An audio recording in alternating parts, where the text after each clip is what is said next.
तो जहां आज के टाइम पे छोटी से छोटी चीज के लिए भी लगभग हर मार्वल मूवी में सीजीआई और वीएफएक्स का यूज होता है, वहीं 2013 की आयरन मैन 3 में खतरनाक स्टंट्स का एक पूरा सीक्वेंस है जिसे बिल्कुल प्रैक्टिकली रियल लाइफ में शूट किया गया था। मैं बात कर रहा हूं आयरन मैन 3 मूवी के उस सीक्वेंस की जहां एरोप्लेन से 13 लोग नीचे गिरने लगते हैं और जब आयरन मैन उन्हें बचाने की कोशिश करता है तो उसे पता लगता है कि वो केवल 4 लोगों को ही होल्ड कर सकता है, लेकिन इसके बावजूद भी वो किसी तरीके से उन सारे पैसेंजर्स को एक साथ बचाता है और लाके पानी में ड्रॉप कर देता है। अब तुम्हारी ही तरह जब मुझे भी ये बात पता चली थी तो मैं भी इस सोच में पड़ गया था कि आखिर इतनी खतरनाक और कॉम्प्लेक्स चीज को जिसमें इतने सारे लोग इन्वॉल्व हैं उसे आखिर प्रैक्टिकली शूट किया होगा तो कैसे। एंड बिलीव मी, इस सीन को बनाने के पीछे की जो भी प्रोसेस है ना वो बहुत ही ज्यादा इंटरेस्टिंग है और आज की इस वीडियो में मैं तुम्हें वो पूरी प्रोसेस दिखाने वाला हूं जिसके जरिए इतने ग्रैंड सीन को क्रिएट किया गया। अब देखो, इतने कॉम्प्लेक्स सीन को बनाने के लिए किसी भी स्टूडियो के दिमाग में सबसे पहला आइडिया ये आएगा कि चलो कुछ स्टंटमैन को एक साथ कनेक्ट करके ग्रीन स्क्रीन के सामने शूट कर लेते हैं, सिंपल, टाइम भी बचेगा और खतरा भी नहीं होगा। लेकिन नहीं, मार्वल ने कहा कि आज कुछ तूफानी करते हैं। अब इस तूफानी काम को करने का सबसे पहला स्टेप था टेस्टिंग, जिसके लिए कुछ स्काई डाइवर्स 2 दिनों तक बहुत सारी पैराशूट जंप्स करके देखते हैं और आसमान में अलग अलग पैटर्न्स बना के देखते हैं, क्योंकि मेन सीन की शूटिंग में उन्हें सिर्फ आसमान से कूदना ही नहीं है, उन्हें आपस में कोऑर्डिनेट करते हुए एक दूसरे को हवा में ही पकड़ना है और फिर एक साथ गिरना है। अब 2 दिनों की टेस्टिंग के बाद रिजल्ट ये था कि हाँ, हम इस सीन को रियल में ही शूट करेंगे।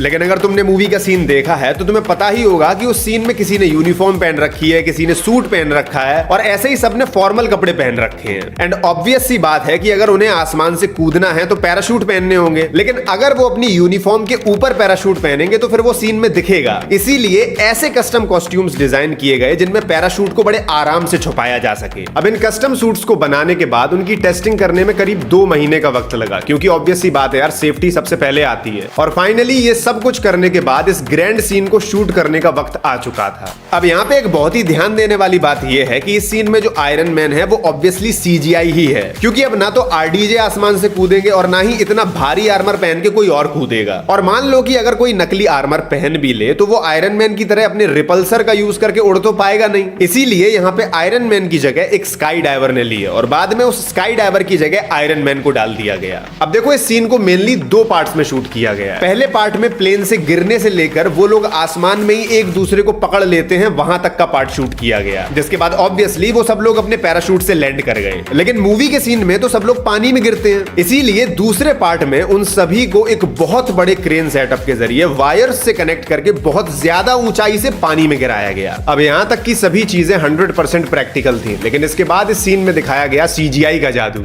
आयरन मैन को इस सीन में सीजीआई के जरिए डाला गया। इसके अलावा इस सीन में जो एनवायरनमेंट है उसे अपने हिसाब से मॉडिफाई किया गया और ये सब कुछ करने के बाद जो प्रोडक्ट बन के तैयार हुआ उसके तो आज हम सब फैन हैं। वेल, मैं यहाँ पे उन सभी स्टंटमैन्स को अप्रिशिएट करना चाहता हूँ जिनकी वजह से हमें ये आइकॉनिक सीन देखने को मिला। बाकी कमेंट्स में मुझे ये जरूर बताना कि तुम्हें ये सीन के रियल होने के बारे में पता था या नहीं। बाकी मिलते हैं किसी और वीडियो में, तब तक के लिए बाय।